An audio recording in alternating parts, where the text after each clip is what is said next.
தீர்மானத்தை எதிர்த்தோர் 22, நடுநிலை வகித்தோர் 5.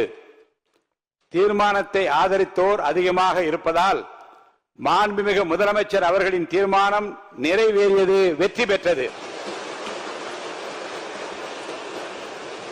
மாண்புமிகு முதலமைச்சர் அவர்களின் தீர்மானம் வெற்றி பெற்றது என பேரவைக்கு அறிவிக்கிறேன். அமருங்கள்.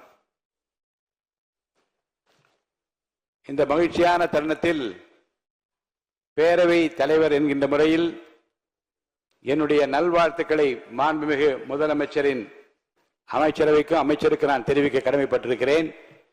வான்மழை மேகமாய், ஒளிதரும் தீபமாய், தியாகத்தின் திருவிளக்காய், மனிதாபிமானத்தின் மறுவுருவாய், தமிழ்நாட்டின் நம்பிக்கை நட்சத்திரமாய், இந்திய திருநாட்டின் கலங்கரை விளக்கமாக விளங்கிக் கொண்டிருக்கிற தமிழ்நாட்டின் நிரந்தர முதலமைச்சர் மாண்புமிகு புரட்சி தளபதி அவர்களுக்கு முதற்கண் எனது இதயம் கனிந்த பாராட்டுக்களை தெரிவித்துக் கொள்கிறேன். அன்று மக்கள் மன்றத்திலே வென்றார். இன்று இந்த மாமன்றத்திலேயும் வெற்றி பெற்றிருக்கிறார். இதற்கு காரணம் உழைப்பு, தன்னம்பிக்கை, விடாமுயற்சி, மக்கள் மீது அவர் வைத்திருக்கிற அளவு கடந்த அன்பு. கான்பிடென்டா இருங்க, வெற்றி நிச்சயம் என்று சொன்னார். அந்த வெற்றியை நிலைநாட்டி இருக்கிறார். வெற்றி மீது வெற்றி வந்து என்னை சேரும் என்று பாடிய புரட்சி தலைவர் அவர்கள் அதை வாங்கி தந்த பெருமையெல்லாம் உன்னை சேரும் என்று பாடினார்.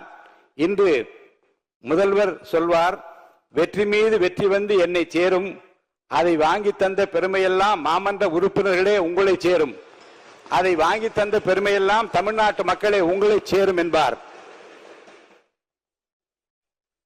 அமைதியாக ஒரு புரட்சியை, ஒரு வெற்றியை நிலைநாட்டி இருக்கிறார். விஜய் என்றாலே விக்டரி, வெற்றியை தவிர ஏதுமில்லை. அந்த வகையில் மாண்புமிகு தமிழ்நாடு முதலமைச்சர் புரட்சி தளபதி அவர்களால் இன்று இந்த மாமன்றத்தில் முன்மொழியப்பட்ட நம்பிக்கை கோரும் தீர்மானம்